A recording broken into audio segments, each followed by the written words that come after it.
All right, hello everybody. Let's get this started. Thank you all for joining. Get rid of those headphones. I think now we're safe. We are online.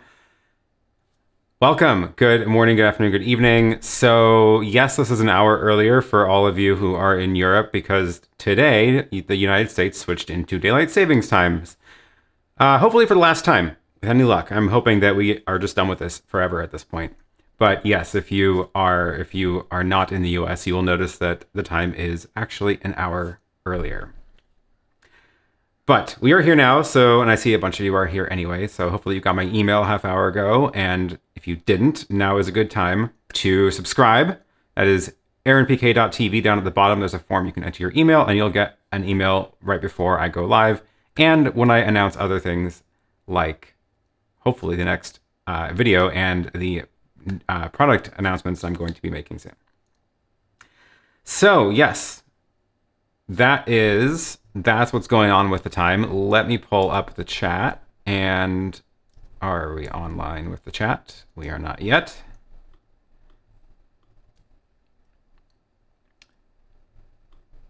Hello from Canada.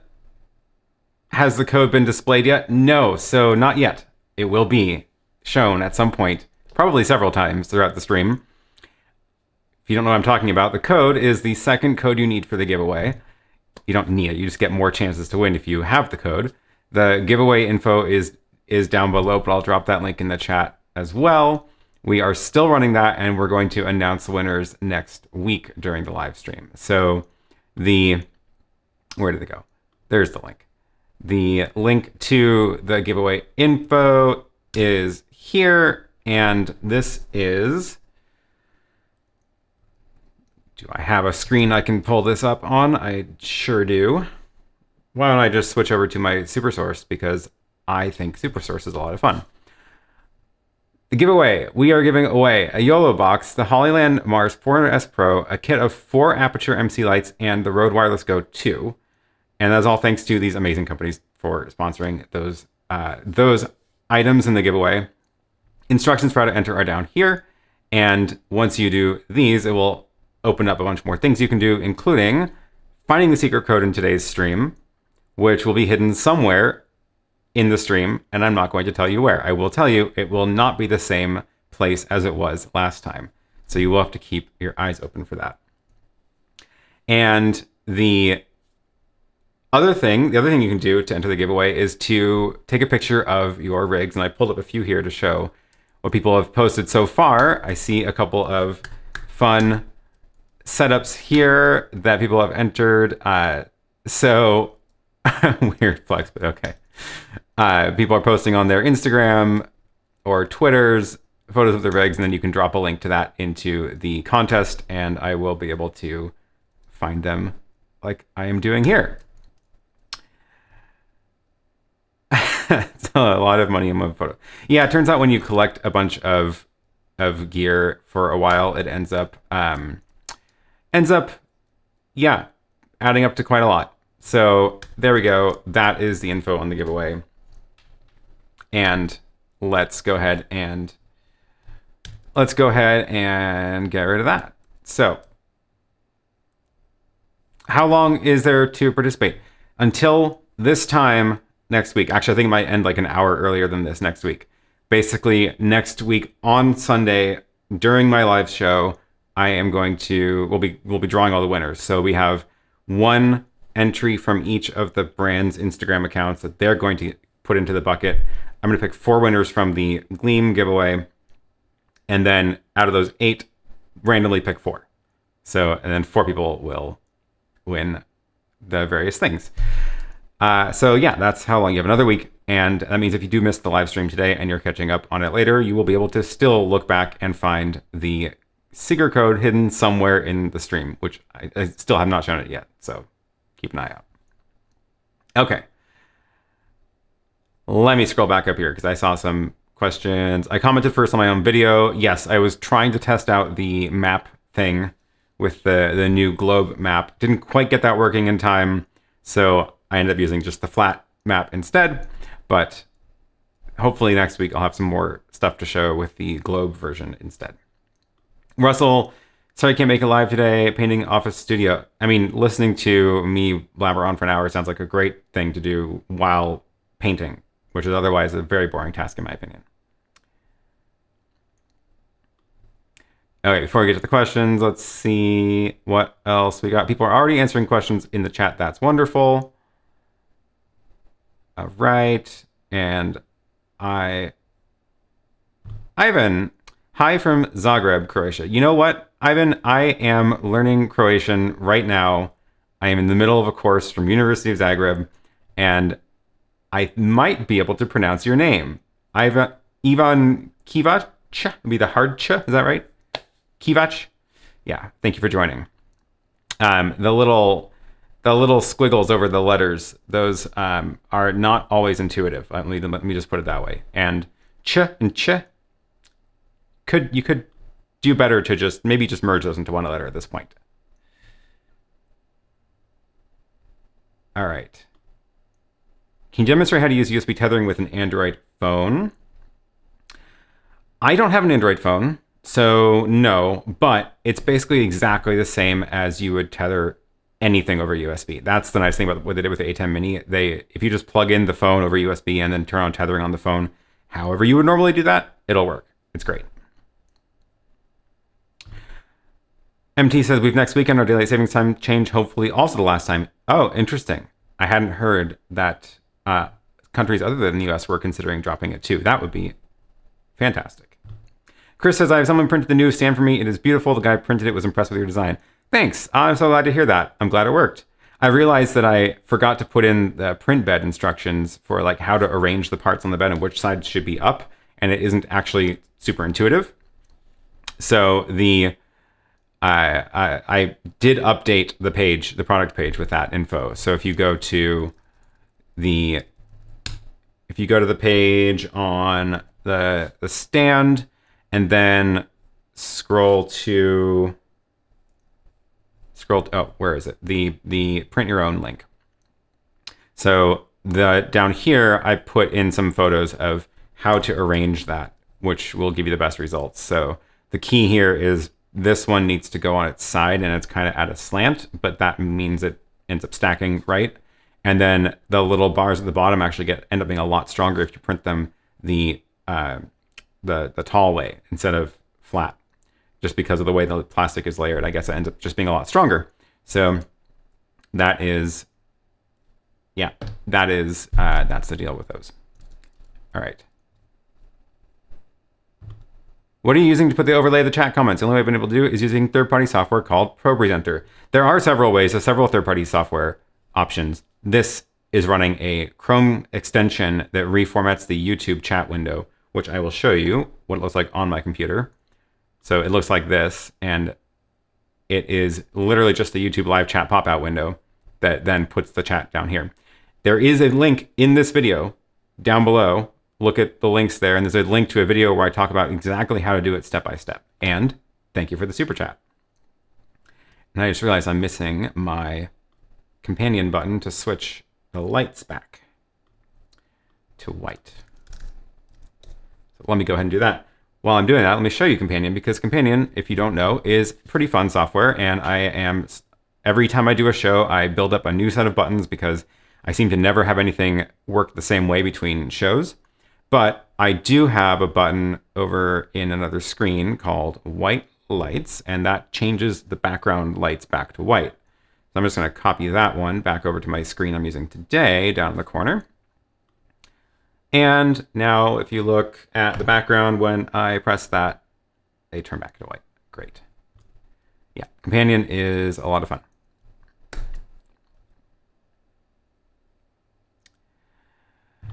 In the super chat, the characters are still not dark gray. You are correct. I did not fix that.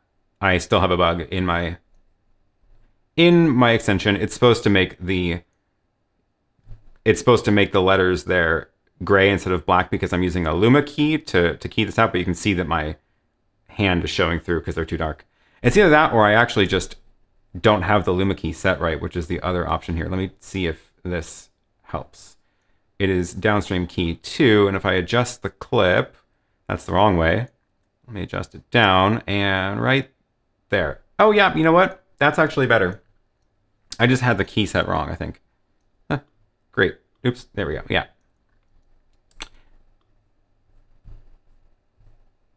You appear to be overexposed on the left side of your face. That is the side with the light. I don't see it. I don't see it on my side. I might be just pushing the right up at the edge of what YouTube wants to encode. But it looks fine here. I don't see any clipping. Tim says, exciting times when my ATEM Mini Extreme ISO will arrive tomorrow. Oh, I'm jealous. I don't have the ISO yet. The one I'm using today to do all the fun SuperSource layouts like this is the ATEM Mini Extreme, which is currently on loan to me from DVE Store. And again, huge shout out to DVE Store for sending it over. They sent it over to me right before the show last week, and I was able to use it and demo it last week, which was a lot of fun. And I just saw another super chat come in. Thank you.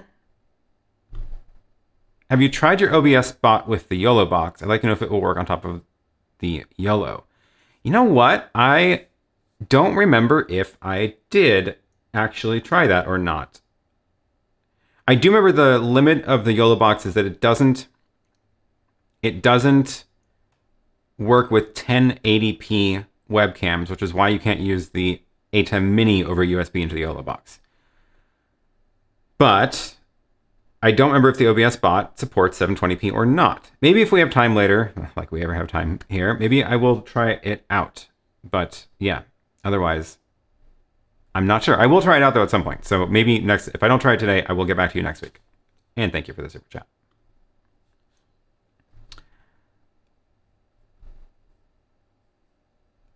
Loving the way the Extreme is making your presentation more fun. Yeah, you know, I'm a big fan of the SuperSource layouts, and I just have this that I'm using right now.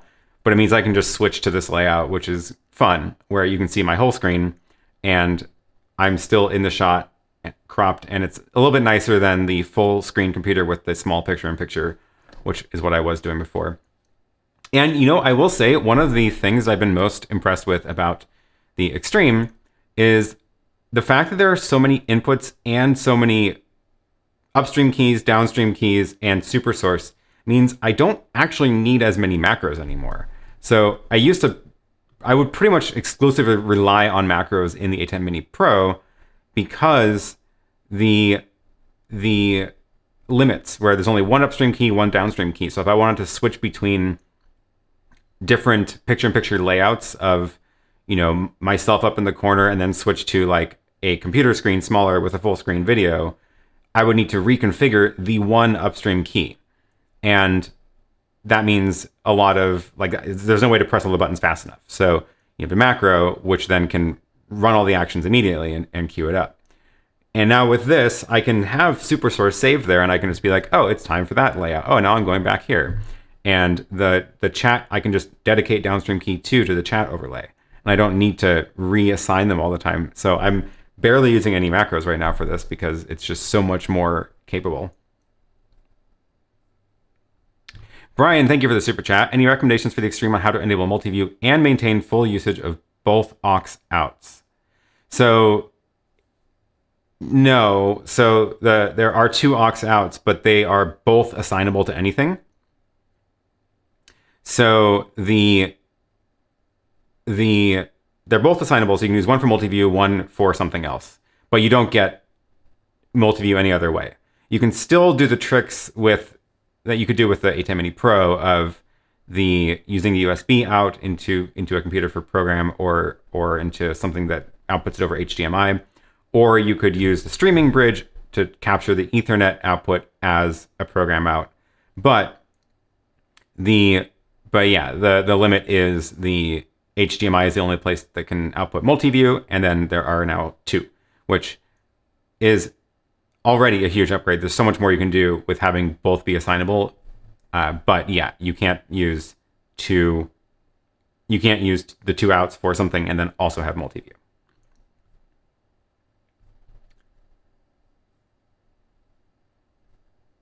All right, where was I?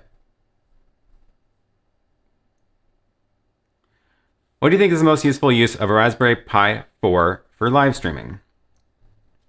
I would say two things. I use mine mainly as a controller for the Stream Deck. And I like that a lot because it means I don't have to put the Stream Deck software on my computer, and I can just have it dedicated to that job. If I ever am going to build a case again because I'm going to go travel somewhere, then, I would definitely throw the Raspberry Pi into that. The other thing which I was playing around with last night and didn't get a chance to set up for today is a countdown timer. It's actually a really fantastic app that somebody mentioned in the Here to Record Discord. And I installed that on the Raspberry Pi. Actually, it was a Raspberry Pi 3. And it's just like a full screen countdown app controllable from Companion or OSC. And it just boots up. You burn the image onto a card, it boots up, and then it just is a clock. And then you can tell it to be count down, count up, time of day, whatever it is you want. And then you can overlay it, move it around as to show it on the screen, or just use it as a confidence monitor or whatever. Super cool. Can I use a Companion app with a MIDI controller? No money for a Stream Deck. Yeah, so with Companion, you don't actually need a Stream Deck. A Stream Deck is just a nice tool for it, but you can put the buttons on, for example, I actually have this loaded up on my phone. So my phone is a little bit in focus there. My phone loads up the buttons that are the same buttons as on the physical Stream Deck. But you can also use a ton of other controllers as well. Like, it's definitely not limited to a Stream Deck. Any recommendations for a nice Micro Four Thirds constant aperture zoom lens? Looking for something better than the G7 kit lens. Yeah, a G7 kit lens is not the best, for sure. It's fine, but it's definitely not the best. Constant aperture zoom lens will cost you a lot. That is, okay. So I'm getting a little bit worried about my Amazon account. I just tried to open up Amazon, and I was already logged in, and it's prompting me for two-factor auth again. And I am getting a little bit concerned that it is going to do the same thing that happened to Instagram, which is I got kicked out of my Instagram account because they thought I was being attacked. They thought I was a bot. Anyway, what was I looking for? The Lumix constant aperture zoom lens. Yeah, they add up fast if you want to get a constant aperture one. The 12 to 60 zoom lens, this one is a good lens, and it's not cheap, but it is not constant aperture. It's 2.8 to 4. And yeah, if you want to get constant aperture, it is even more expensive. I'm trying to remember. I don't even know if I have one now that I think about it. Yeah. Yeah, I don't think I have one, so I'm not even sure which would be the go-to. But that 12 to 60, I'll just drop a link to that one anyway, because that one I do have, and it is a very good lens. But it is not constant aperture. Where is it? It looks like it is. Oh, you know what? The 12 to 35 actually might be. Yeah, okay. 12 to 35. That's right. It's f2.8 fixed. Okay, here we go. f2.8 12 to 35 millimeter lens. That one is good. I use that one, so I do have it one. I just was thinking more zoomy, but yeah, that one's great. And then the 12 to 60 is variable aperture. So okay, those links are in the chat. There you go. Wouldn't it be better to just rekey it to use other than black as the color? Oh, so no, for the chat, the reason that I use black is so that I can use a downstream key instead of the upstream key, which is now less important on the Extreme. But on the ATEM Mini Pro, I liked having the upstream key available to do picture-in-picture while also showing the chat on the air. But the downstream key can only do Luma key, not Chroma key. So that's why I ended up using black for keying it out. I've been thinking about live streaming sports, but I haven't thought of a good workflow for instant replays. Any thoughts? I also haven't done much with instant replays, so I'm not sure I'm the expert on that. I have seen a lot of good software solutions for it, where you could run the program into a capture card and then play that back out. But yeah, not sure I can recommend a particular thing there just because that is not my area of expertise.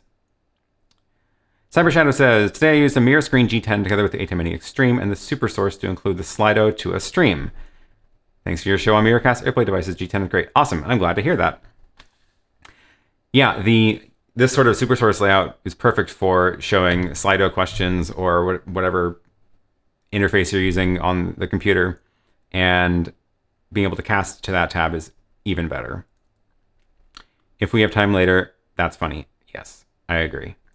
Does the same extension for Twitch chat exist? No, it does not. Someone could work on that, but that is probably not going to be me. Background video shake is a bit too much. Not a big fan of the wobbly camera. I wonder what happened if I would run it through the stabilization in DaVinci Resolve. Sebastian says, I received my ATEM Mini Extreme this week. Great. For testing, I connected a German TV program as source 1. Music was fine, but voices were totally low. Any ideas why? No. That doesn't make any sense. No idea. The only thing, what could I think of? I guess maybe if you have if you have any of the audio processing turned on in the ATEM Mini, that might be affecting it. So if you have like the EQ set such that it might be dropping the main frequency range of voice, that could be it. But no, otherwise totally stumped. Can you use a Raspberry Pi to essentially convert a webcam to HDMI out? Kind of, yes. I will say I tried it. I'm not super impressed. I'm not sure I'm impressed enough to make a tutorial about it either.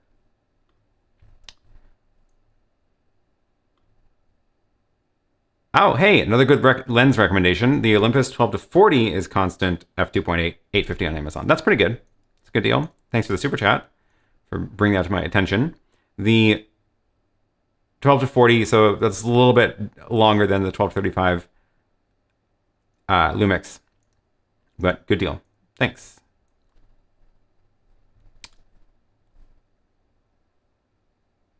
Is there any way to broadcast to YouTube live with the ATEM Mini without going up to the next model, ATEM Mini Pro?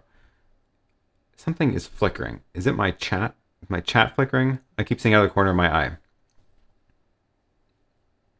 Okay. If you're going to broadcast to YouTube with the ATEM Mini without the Pro, then basically think of it as a webcam. So any way you would broadcast your webcam to YouTube would work through the ATEM Mini. So you can actually pull up YouTube's live studio and do it from the live studio where the web browser itself can just use the ATEM as a webcam. That totally works. Roland says, can you demo setting up a SuperSource for us? I should be receiving my Extreme ISO tomorrow and I'm eager to get started. Yeah. Totally. Let's do a quick demo. So let me see the best way to do this. I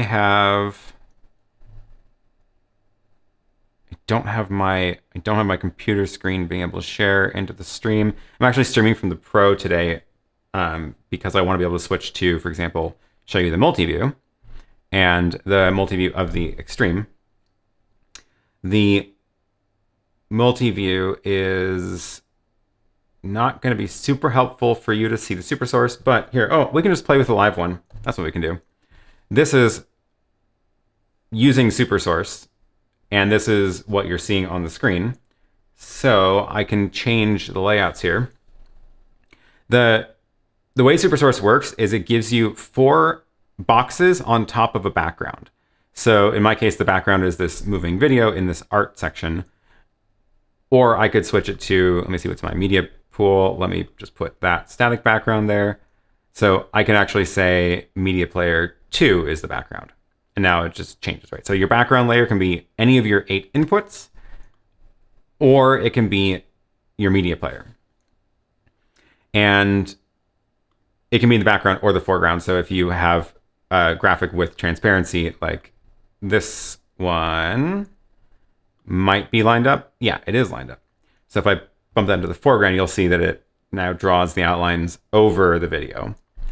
But I'm going to switch that back to, no, not while I'm covering myself up. Switch that back to the background, go drop that. Okay, so we have the background. And then you get to choose what go in each boxes. So the box 1 is enabled, otherwise I can turn it off, and it is my camera, and it is positioned and sized and cropped. So you can do everything to it. You can move it around, shrink it, crop it. And then you can do that with all of the boxes. So you can say box 2, which is, in my case, is a computer. Let's take box 3, bring it on air, and let's choose the map. So I'll make that the map. It looks like the layering is box 1's on the top and box 3 and 4 are below. But you can see that we can resize that. We can move it down, right? This one's not cropped right now, but I could also crop it if I wanted to. Don't know why I would want to crop that one. And then box 4, let's enable that, and it is going to be, weird thing is you can actually set it to be SuperSource itself, so you get the tunnel effect, which is fun. But let's use my overhead camera from the other table, and I can shrink that and move it over, move it up, and shrink it there. So we get, this is the general idea, is you get 4 boxes, and they can all be positioned, scaled, and cropped in both directions. So that gives you a ton of options. They do have a couple of sort of like built-in layouts. I don't want to click it because it's going to mess up my layout. I don't think I have mine saved. But you get a couple of these sort of built-in layouts, but all this does is just presets for these settings.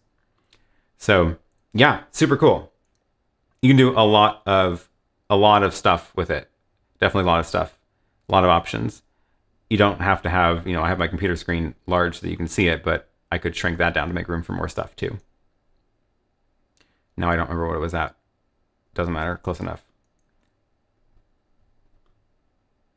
But yeah, a lot of fun. Takes a while to sort of get the hang of making these layouts, but if you have been hanging out in the Here to Record Discord, you'll know that John has been working on software to create these layouts, and that should be launching hopefully very soon. But go subscribe to his channel to find out about that. That's Here to Record. There is that link. Background video is too fast. If it was slow motion, this would help. I'll think about it. Okay. Is there a Raspberry Pi ISO for Companion, or do you install Linux OS then Companion? Either way, actually. So they do have images available that you can just write directly onto a card, but I believe I've done it more often where I just install the regular Raspberry Pi OS and then download their software from GitHub and install it all from scratch. Either way, though. Christian says, I got my ATEM Mini Extreme on Friday. Told you should move to Belgium. Yes. Yes. Can you use both HDMI out for Multiview and set up the Multiviews individually? No. That's a good question, though. There is only one Multiview layout. You do get to choose your Multiview layout, which is super cool. So I can go in here and choose what windows go where. And I can choose, yeah, I've got just program, well, you can't see my Multiview now. Yes, you can. Let me do that. That's my Multiview. And I can say, I just have my 8 cameras down here, but I could just be like, actually, I want that one to be the media player now, right? So audio status, you can set it to be recording status or streaming status. I'm not streaming from this one right now, so that's why I don't have it set to that. But that is, yeah, that's there. You can customize the Multiview, but there's only one Multiview, and then both out. You can set both outputs to be the Multiview if you wanted to, but it'll be the same.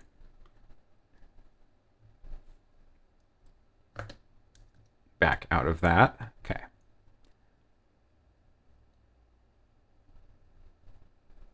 If you do have a question for me, make sure you mention @AaronParecki. Daniel says, I emailed you about printing and installing your ATEM Mini stand. I did not get a response. Is there a better way to contact you? Well, hey, this is a pretty good way, but I don't remember your email. I will try to dig it up, though. I will look for it.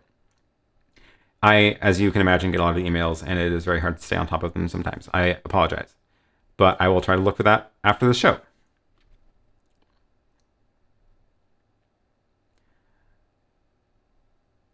How are the colors of the USB webcam output of the Extreme compared to the previous models? Ooh, that's a good question. I haven't done a comparison yet. Trying to think if I can right now or if that's a bad idea. I think that's a bad idea to try to do it right now. When is David Joshua Ford coming on your stream? Hopefully sometime after the next week. Next week, I've got the plan for the giveaway show. So that's booked up. But after that, yeah, I'm going to try to get in touch, and hopefully he'll be joining me and talking all about his companion setups.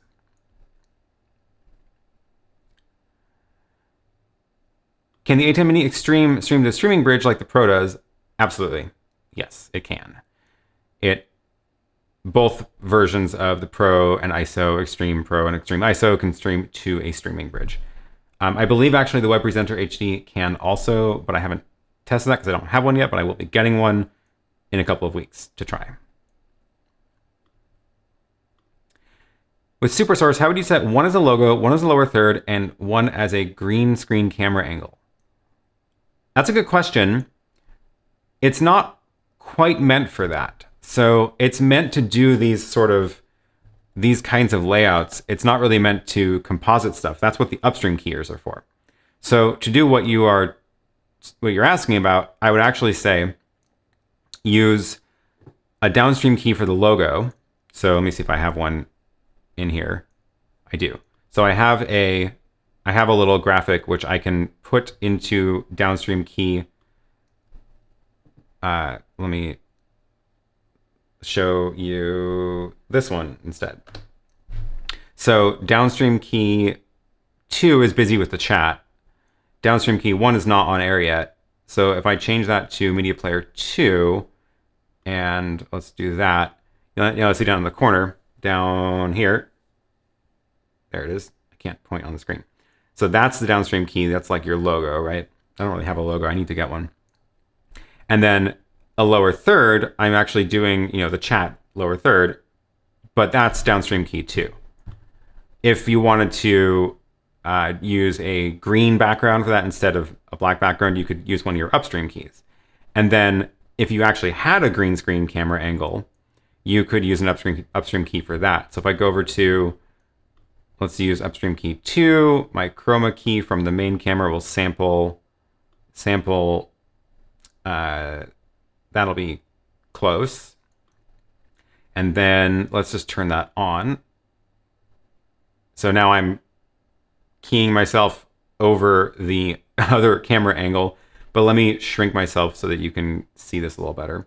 So I'll just move myself down to the corner, go down here, and then we can crop out some of the right to get rid of that. Of course, with a better, I keep typing the wrong numbers in. With a better background that was actually prepared to be green screened, you get a much better effect, but this is technically working. So I would use this to, upstream key as the way to do your green screen camera angle. You don't have the ability to do green screening on the SuperSource. So box 4, for example, I don't have any options of, I can't turn on any keys on this. It's just one of the video sources, right? So it's not really for doing those layouts. That's what the upstream keys and downstream keys are for. The good news is it ends up being a lot easier to manage it that way. So yeah, hopefully that answers that question. Any plans to test the Wireless Go 2? I will if they send me one.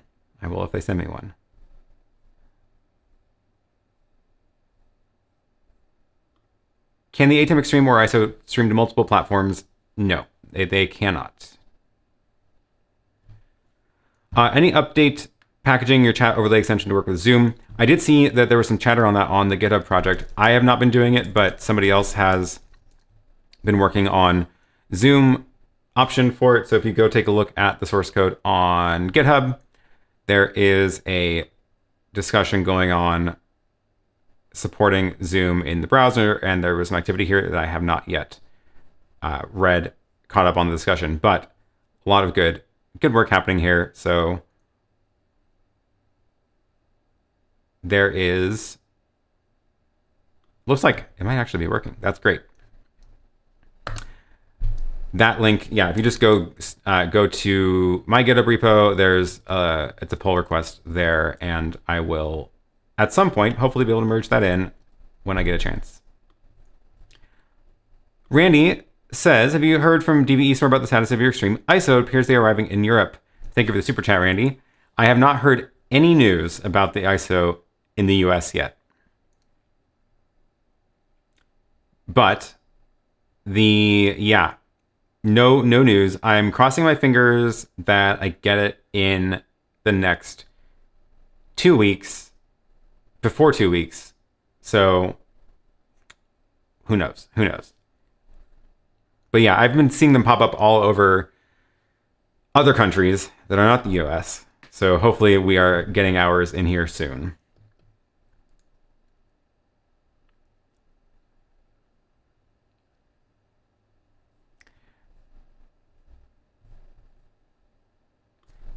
Can video be stored in any of the ATEM minis and played back directly? It cannot, unfortunately.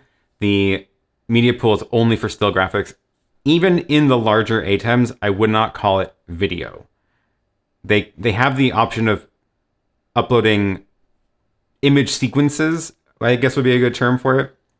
Very short sequence. It's like 720 frames, depending on the resolution and stuff like that in the model. But it's basically meant for doing animated stingers, animated transitions. So they're really short clips that you can upload and then trigger like media pool graphics. But there's no like video playback. So, oh, speaking of video playback though, the loop here that I'm using for that city animation, that is being played out of a HDMI player that takes an SD card and outputs over HDMI. And this is, I've talked about this in a couple of streams before. This one, the one I'm using right now is called the Mika Spec. And let me go grab a link to it, but I'm a big fan of it because basically it is just so simple. It is just so dead simple in how it works. So here is the Mika Spec HDMI player, and basically it's just like pop an SD card in. You can set it up so that it will auto start when it turns on. So if there's an SD card in it and you power it on, it just starts playing whatever's on the card. There is no interface, there's no options, there's no pause button, there's nothing. It just goes. So it's perfect for just those sort of just infinite loop videos. And I was looking around and I was like, are there any other ones like it? And I found another one, which is what is it? AGP Tech. Let me drop that link in. Yeah, AGP Tech, same idea. It's HDMI out, SD card, or USB in, and it's not exactly a clone, but it's basically a clone. It's a little bit different, like the layout of the ports are a little bit different, but it basically works the exact same way. You just pop in an SD card and it just starts playing. So yeah, it's super good for doing the sort of just animated background stuff, sponsor loops for conferences, your slow moving background, things like that.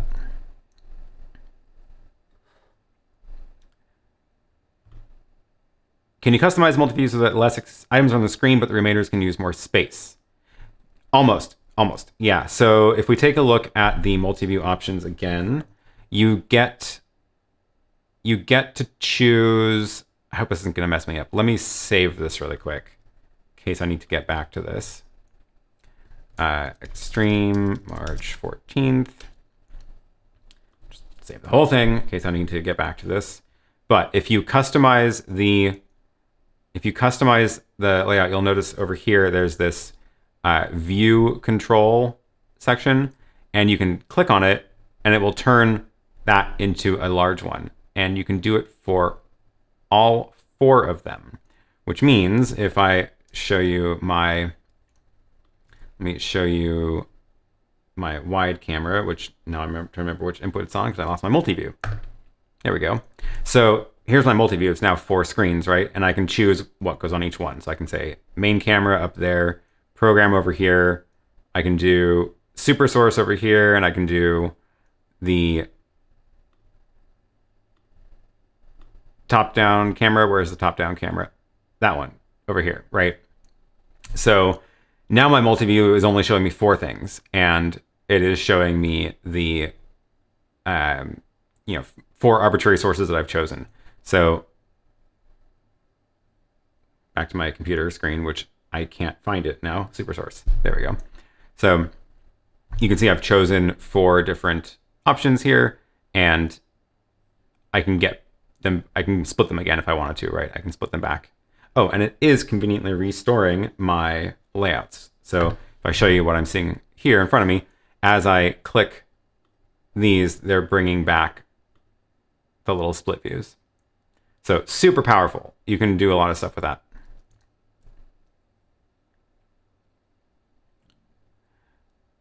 So yeah, all 8 cameras below, preview on left, program on right, same size. If you wanted to do that, you definitely could.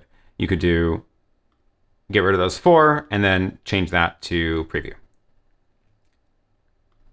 But I like having all the tiny windows. Cool, okay. Oh yeah, does the HDMI player loop seamlessly? It is so very close. There's like, I would say, a 1/4 second delay when it loops.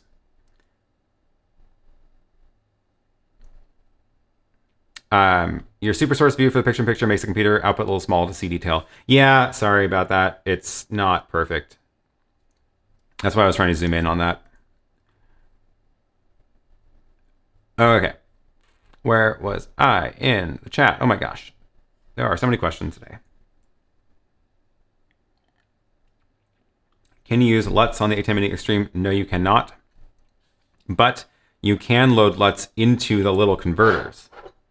So these little things, you can load LUTs into these now, which is convenient. And because they have pass-throughs, so like the SDI, this one especially, the bidirectional, it'll pass through like HDMI back to HDMI, which means you could use it just for the LUT if you wanted, and not even use it as an SDI converter.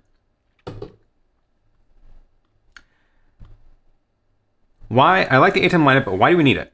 We already have vMix and Wirecast, which can do everything an ATEM Mini can do. If that works for you, then that's great. I do not like using software switchers, mainly because in order to use them, you have to spend so much money on a computer that's actually powerful enough to do what I'm doing with this device. So in order to get, for example, 8 video inputs into a computer, you can't do it over Thunderbolt cards. You have to do it with the built-in PCI cards. And Blackmagic sells a couple of really good capture cards, essentially, these SDI input cards, but then you need a computer that has slots for those. That starts to add up. Getting your computer that's big enough to do that, powerful enough to do that, is going to be expensive. And at that point, I feel like it's very fragile, and I don't trust it to do its job well in the long term. For example, this morning when I came in here and turned on this computer, the keyboard at the password prompt, I would press one button, press my second letter of my password, and then it just started going, bloop, just repeat that key press forever, and I couldn't do anything. I was completely stuck. And I was like, you know what? At the very least, if my computer isn't going to work, I can still do the show because I can still stream from the hardware that's in front of me.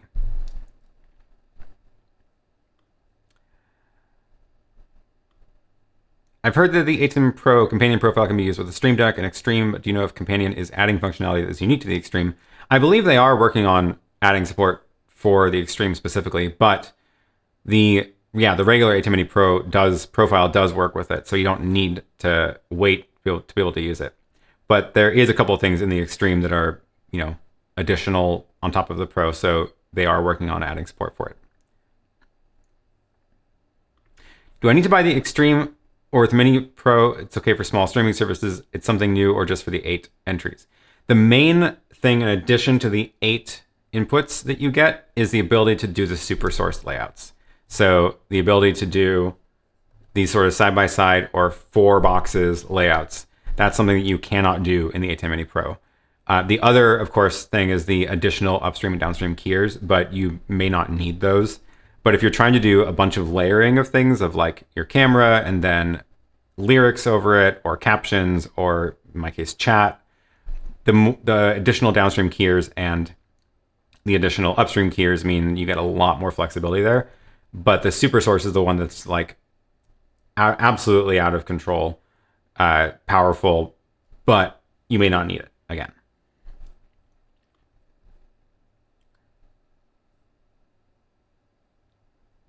I discovered if you edit the Resolve project with multicam, the picture-in-picture window doesn't appear. What happens with the SuperSource selections? Can you edit them in Resolve later? I did notice that also. For whatever reason, they didn't bake in the upstream key settings into the Resolve project. It's only the camera switches. The SuperSource, I doubt it's recorded right now, but they could theoretically do it because they could, again, because you are capturing all inputs, they could capture the metadata for the positioning, but I don't have the ISO yet. So it definitely wouldn't work with the, yeah, it's only an ISO feature, and I don't have the ISO yet, so I can't even test it yet.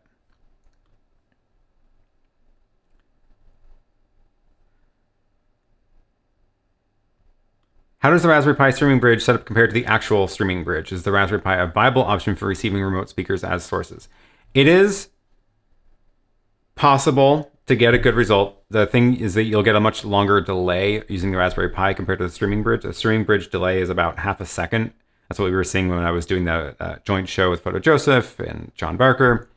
And half a second is low enough that if you're mixing it with other people who are also coming in remotely or a in-person host, that delay kind of just washes out and you don't notice it.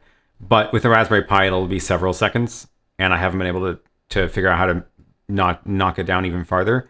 So if you are bringing in only a remote feed and you don't mind the couple second delay, like that's fine. But if you're trying to talk between someone remote and local, it'll start looking like the satellite broadcast delay. So it depends on your use. Would the SuperSource allow you to key you into the monitor in perspective, or is it just crop and resize? It doesn't do the, no, it doesn't do the perspective thing. So that's like the, yeah, that's the, I'm trying to think. So actually there are a bunch of things in here that now I'm looking at I haven't actually played with. Let me make this box to a little bigger and scoot it over here. So I just noticed there's a bunch of stuff down here that I haven't tried. So let's switch back to my border. And oh, that's on downstream key. Get rid of on downstream key. Now I'm not lined up with the border, of course. So if I switch this to the Media Player 2, put it in the foreground. So we can pre-multiply it, sure. But we can also, what's this border doing here? Why is it grayed out? Yeah, I don't know. I don't know what the border does. It's not enabled in the background either. Okay. No idea. But yeah, there's no like, what I was actually looking for was any sort of transforming or perspective effects, and it does not have those. No. Let me bring that back to that one. Cool. Okay. We are, oh my gosh, we're almost at the top of the hour. But I still need to talk about, I still need to go over to the other desk there and talk about my little ATEM Mini stand. So let me go do that. And I'm going to bring my headphones just in case the audio messes up. I hopefully have a macro which should move the audio over to the desk. And I got a headphone cord that's long enough to reach there. Go. Come on. Companion for my phone. Move to desk. Oh no. What have I done?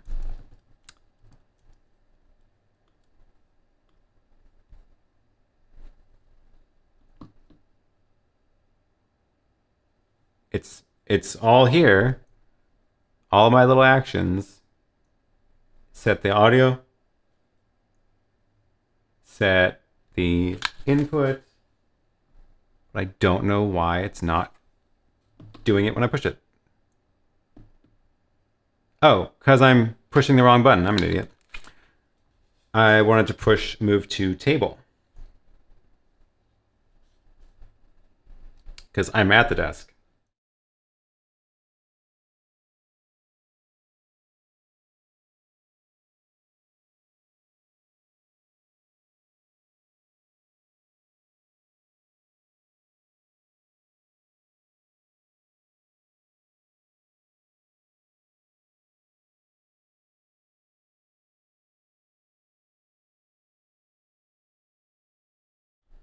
I forgot to reroute one of my inputs first.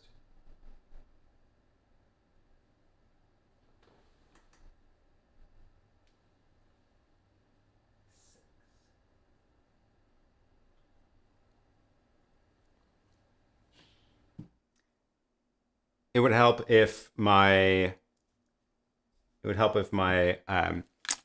camera was actually connected to the thing. So my main camera, I ran out of inputs on the Extreme. So I have it set so that I can, rewire my switcher. And I forgot to do that before moving over here. Sorry about that. Technical difficulties. But now we're back over here. And I also want to move this camera to show you what I'm looking at now.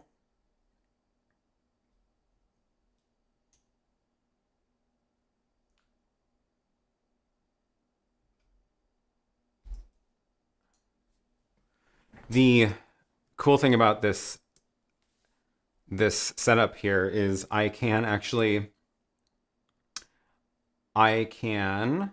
show you the table here, and what I'm looking at over here is a second monitor of my computer. So that's the same screen as is at my desk. So I can actually just go ahead and copy my screen over here because I am I just moved over here and now I want to see my computer screen still so I can see the chat and things like that. And I should be able to pop open the chat as well. Way too dark now. I think it's a deliberate vignette. So yeah, I did forget a light. That's what's going on. Poof. There we go. I have to be right in the right spot. Does that mean you may need to get two extremes to fulfill your ever-growing need for inputs? It's possible. It's possible. Yeah, that's better. Okay.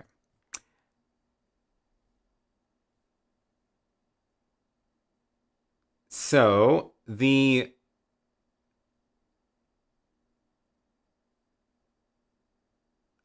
so the code I gave you a bigger view of the code a second ago. But what I actually want to show you over here was this ATEM Mini stand. So the stand is, I've seen some people actually getting it now, shipped from DVE Store and the UK sellers. And I wanted to give you a closer look again. A couple of things I've noticed is that the DVE Store one uses these taller screws, So the little heads of the screws pop out sort of beyond, I don't know if you can see this very well, beyond the plastic. So you do definitely need rubber feet in order to make it stand up enough. And if you are doing this yourself, the screws that I linked to from the product page, they are flush. They're smaller heads. So, you know, they don't pop out. You still should get rubber feet though, because it just makes it a little bit grippier. And also these bottom pieces don't end up being perfectly straight no matter what you do. So the rubber feet help it sit off of the ground. But yeah, that's the deal there. And then up at the top, the same problem where, you know, I couldn't make these recessed because of just how many all the stuff going on in this corner. It's actually pretty complicated. So I couldn't make it recessed. So if it's the tall screws, you may not be able to get wide things into that cold shoe mount, unfortunately. But yeah, this this one is the Prusa Galaxy Black, which you can kind of see it's like sparkly, which is kind of fun.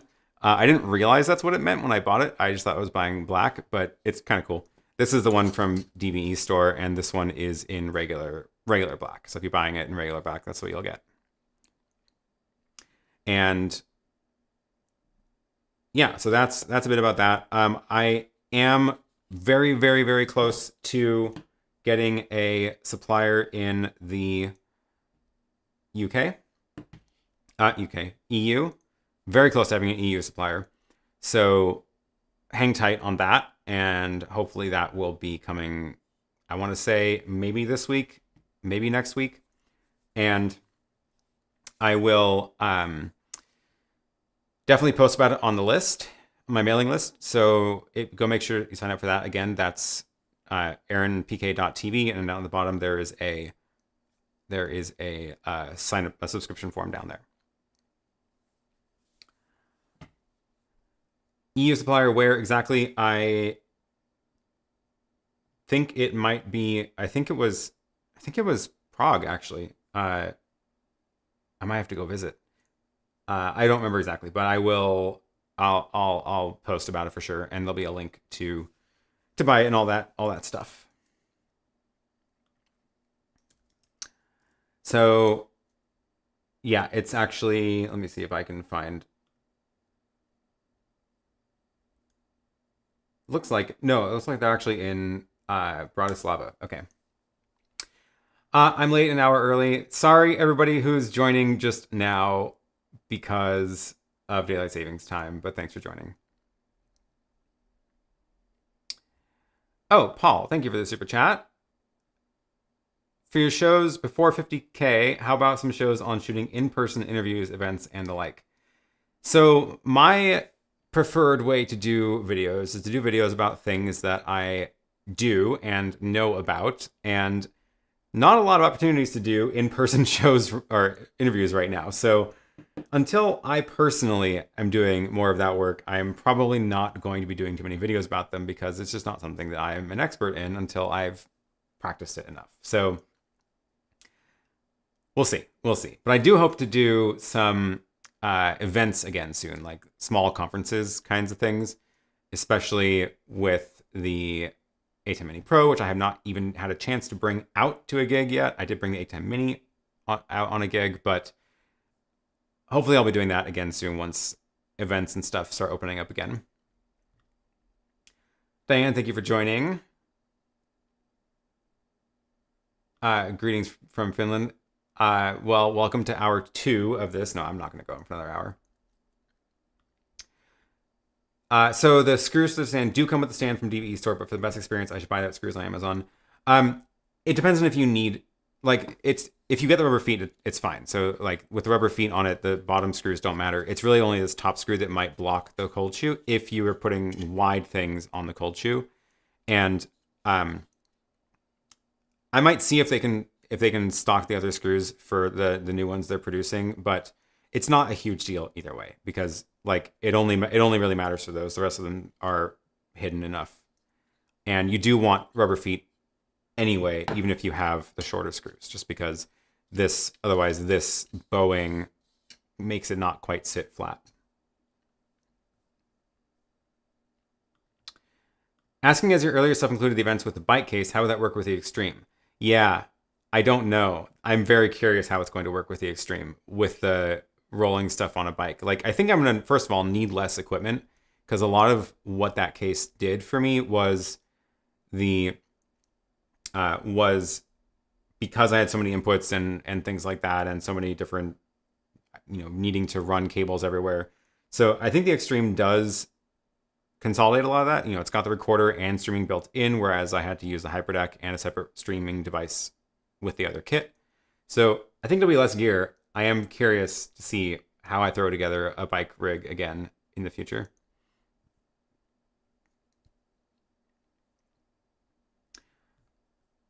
Oh, thank you, Kevin. Thank you for the super chat, and thank you for joining. I probably will wrap up here in a second, but for now, we'll just see if there's any more questions I can get to. Will the Extreme stand now have 8 cold shoe mounts? I haven't, probably not 8. I did start to design it. Mainly what I've done so far is I have, the main thing I've done so far is the side bracket. So the Extreme is, of course, both deeper as well as wider. So I had to redo the side piece to fit the extra depth, and that actually means that this has to go a little bit higher too. But it also means there's just a lot more room on here. So like I might even be able to do 2 cold shoe brackets on the back, because it's gonna be a bit taller, and then the top bar is gonna be super wide. But it's actually so wide in the new design that I can't print it on my printer in one go. I have to print it in 2 goes. So I'm working on a way to join them together using this as part of the structural integrity of it. That's one of the challenges. But then, yeah, it is going to be significantly wider, and I could probably get more of these kinds of cold shoes on it. I got my sand yesterday. Thanks. I'm glad to hear it. I am very glad to hear that they've been arriving.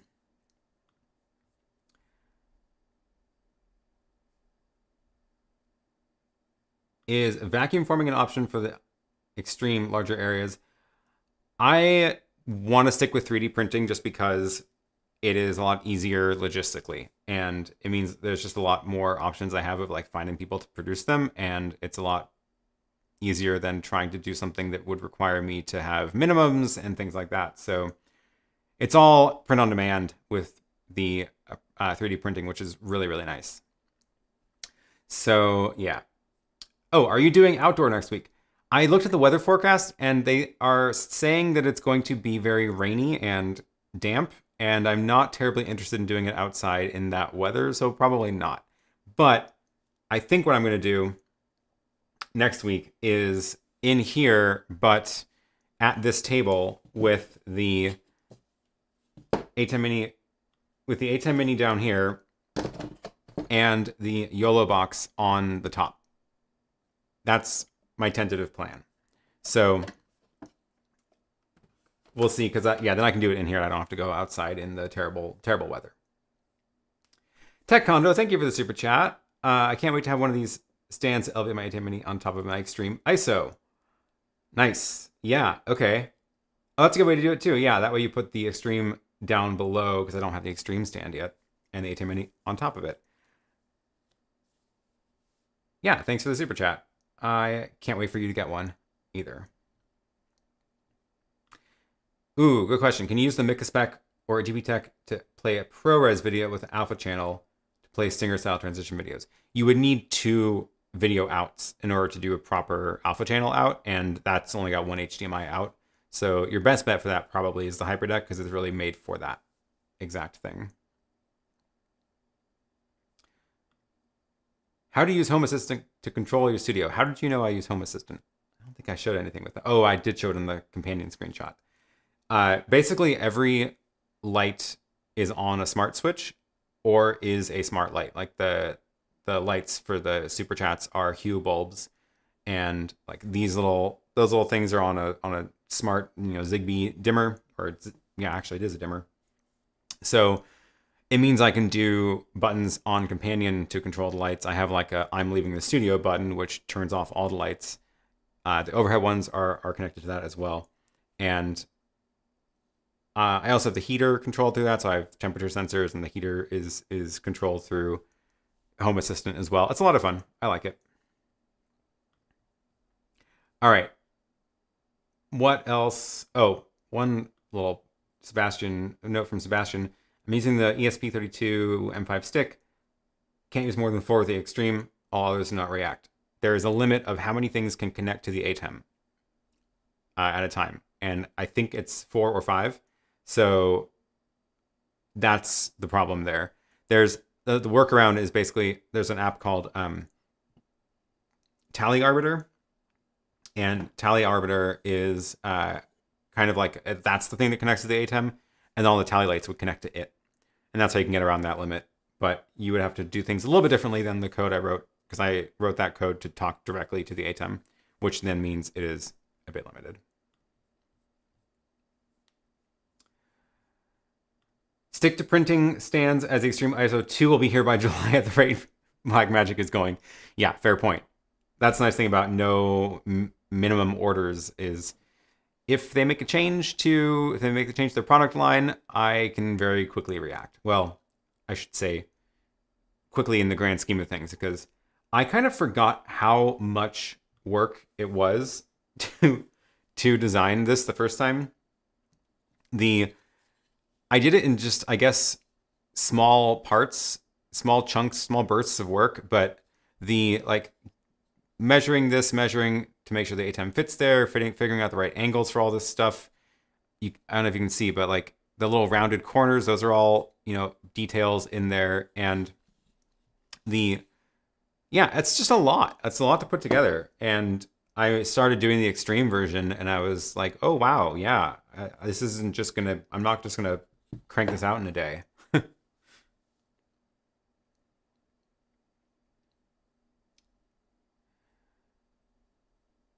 All right. Will cables from the Extreme ISO go under the Mini Pro on its stand?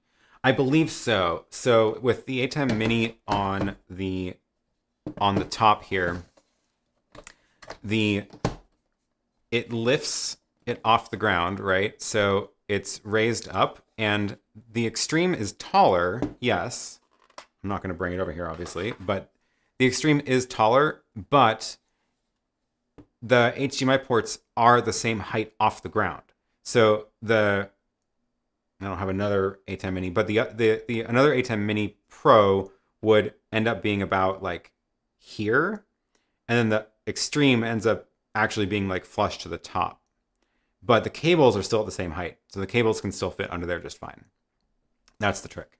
So yeah, I did check that. I was like, oh, do I need to, when I'm doing the design for the Extreme version, do I need to make this height from there to there taller? Because I wanted to make sure that, again, like you could stack 2 Extremes or anything like that. But no, it should work.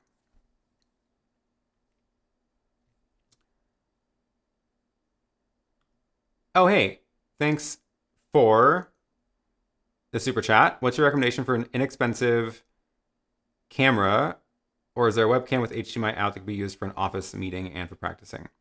I'm just going to, again, say my absolute favorite camera for this stuff that is inexpensive, relatively inexpensive, emphasis on relatively, is the Lumix G7.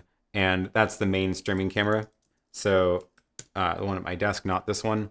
This is the Blackmagic Pocket 4K, but the other at the other desk, the Lumix G7, is the thing that just lives over there, and it's great. It's $500, including a lens, which is a good deal for that kind of camera and that quality. What is that big dream box? Oh yeah, there's stuff inside of it too. So I forgot to show you that. The stuff inside this is Dream Rig accessories. So these are things that you can attach to the stand. So like the SSD holder with either with the, where is it? This one with the cold shoe adapter.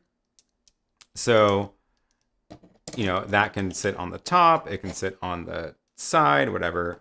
These are the cheese bars that go, one goes on the top here, one can go on the side. And then this one, if you want more screws, you can attach this to the side as well. And then, oh yeah, that's right. Other thing to note, I forgot, almost forgot. That's why I had this collection of parts here. Let's remind myself of that, which is the DVE Store first round of things they sent out with the wrong size hex wrench. So if you get one from the DVE Store, it'll probably have the wrong size. They're fixing it, but they got the wrong size from their suppliers. They will send you the right one. So if you email them, I believe it's order@dvestore.com. I should have, where do I have that note? I have that note somewhere. Let me double check the email address. Yeah, but if you email them, they will send you out. Yeah, it is order@dvestore.com. They will send you out the right screw if you bought the wrong one, if they sent you the wrong one. You should think about building a double-decker stackable frame for the ATEM Stand Extreme. Double-decker stackable. Oh, like 2 of them off of the desk so that none of them are on the desk? That's some serious engineering work. But the legs of the ATEM Mini Pro would be in the way. Yes, that is a good point. The Extreme is significantly wider, so the legs might be blocking some of the ports. Yeah, nope, it's not a perfect solution. I didn't know they were making an Extreme when I designed mine, otherwise I would have launched both together.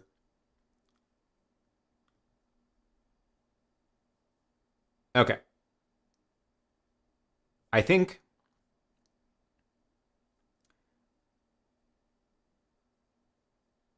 what if we use webcam out of ATEM Mini to USB input the YoloBox? Right now, the YoloBox does not do 1080p webcam. That's the problem. Amy asks, are there any credible competitors to the Mini Extreme? Seems that alternatives are pro gear and require multiple devices and operators to match the ATEM's features.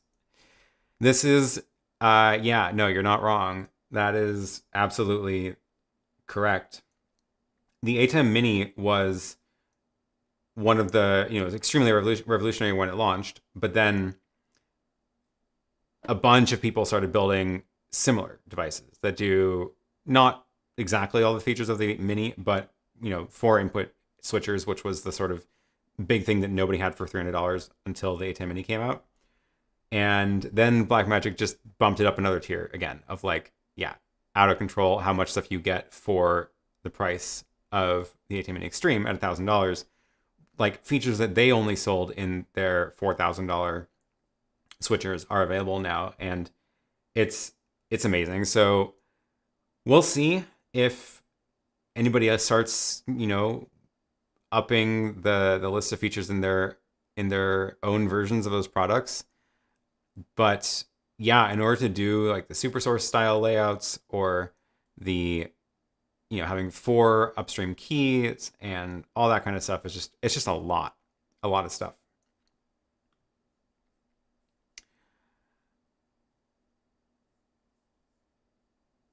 What about Panasonic Lumix GH5 for live streaming? Absolutely. GH5 is a fantastic camera as well. I don't recommend people buy it as a first camera because it's like $2,000, but it is very good. The alternative to the ATEM Mini is basically an all-software solution with a few DeckLink cards and vMix. Yep. Yeah, there's almost no dedicated hardware that can compete anywhere close to the ATEM Mini series, ATEM Mini Extreme, but software solutions, vMix, Wirecast, things like that, you can definitely do, often actually times a lot more things than you can do in the ATEM Mini, but you have to buy a computer and DeckLink cards and software for it. So it's not necessarily the same price point at all.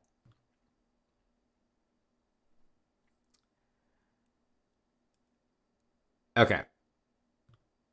I did make it back fine last week. That was no problem. I finished the sect and had a nice chill time in the studio. Oh, I worked on the little box for the under the table. Blackmagic Studio camera is not expensive. $1,200 is also a very good price for that camera. But again, I'm not like, I don't want to tell people that you have to spend over $1,000 on your first camera for live streaming, because I don't think you need to. So there's plenty of good options for a lot less than that. Are you going to make another video with wishlist for your next birthday from Blackmagic? We will see. We will see. I've been thinking about it. They did a lot with the Extreme, but the more I use it, and especially if I can use it in some more different kinds of environments, I will probably start coming up with a wish list. Oh, thank you, Nathan, for the super chat. What level of delay do the Blackmagic SDI converters introduce? The LED thing is very exciting. I believe 0, basically. I don't think there is any delay, effectively. Maybe it's like nanoseconds or something, but no, I don't think it's really any delay. Can you shade the cameras with vMix or add LUTs like with pockets? I have only used vMix a couple times. I don't know the answer to that. I don't know the answer about can vMix do LUTs. I'm sure somebody else who does use vMix will comment in the chat in a second. How do you feel about GoPro for an inexpensive entry-level HDMI camera? Not a fan. Here's the reason. The GoPro is specifically an action camera, which means it has a bunch of features in it that are only useful as an action camera, as in super good stabilization, good at things that waterproof, portable. So all that stuff, that's what you're paying for when you're buying a GoPro. If you put it on a tripod in the studio, you don't need any of those features. And it's not actually great at being a indoor, relatively low light camera. It's meant to be outdoors for an action camera. So it's I would not recommend a GoPro. Also, it's like $400. Like, go get the Lumix camera instead. You're gonna get a much better picture. Oh, hey, Doug, thanks for joining, and thank you for correcting me. The Blackmagic converters add about 1 to 2 milliseconds of delay. So you will definitely not notice the delay at all. But yes, 1 to 2 milliseconds. All right, I think we are going to wrap up here. Let me go back to the desk. And hopefully the audio switched over. Yep. That was a better transition than the last time. Sorry about that. Would you recommend a Sony ZV-1? I would, yes. I think that's a good camera too. It is, however, like $750, I think, is how much it costs. It's a good camera. The autofocus is way better than on the Lumix. So if that's important to you, the ZV-1 is great for that. There are many better alternatives to the GoPros for live videos. Sony action cameras are better, but most people go for small POV cameras instead. Thanks. Which models of SDI to HDMI converters are you using from your HyperDeck? Everything I am running through the bidirectional or the new 3G single directional. I really want them to fix this and make it so that it can lock into bidirectional mode and not auto switch. And the as soon as they do that, these will be a lot more useful to me. But right now, because they auto switch, they're a little bit fragile. So I've actually gone and put in the regular like SDI to HDMI converters, single converters into the inputs of the ATEM so that those are less touchy. So I hope they can push that out with firmware, because I would be much happier if I can just lock those into bidirectional mode. All right. I can go to bed now. Oh my gosh, if you have been awake for all this in Australia, I apologize. Did we get into a better time zone offset thanks to today's daylight savings time? That is an interesting question. Oh, Rick says, how many people have entered today's secret code? It looks like 65 people. So if you haven't yet found it, it should be in the stream now in several different points at several different sizes on the screen, some of which will be easier to find. I will say later in the show it'll be easier to find because it will be larger on the screen. And if you don't know what I'm talking about, this is for the giveaway that is linked down below, and there's a secret code that will get you more bonus entries. But I do see 65 people have entered it, which means 66 now. Good job. So I think that I don't need to show the code again. All right, and with that, let me cue up my outro loop. I keep forgetting to make myself like a nice closing screen. One of these days, I will think to actually do that. And anyway, yeah, thank you all for joining. Thank you for the questions. Thank you for the questions. Thank you for the super chats. And I will see you all next week, where next week I will be streaming from the YoloBox, announcing the winners of the giveaway. And that should be a lot of fun. Hopefully it goes well. So thank you all for joining, and see you then.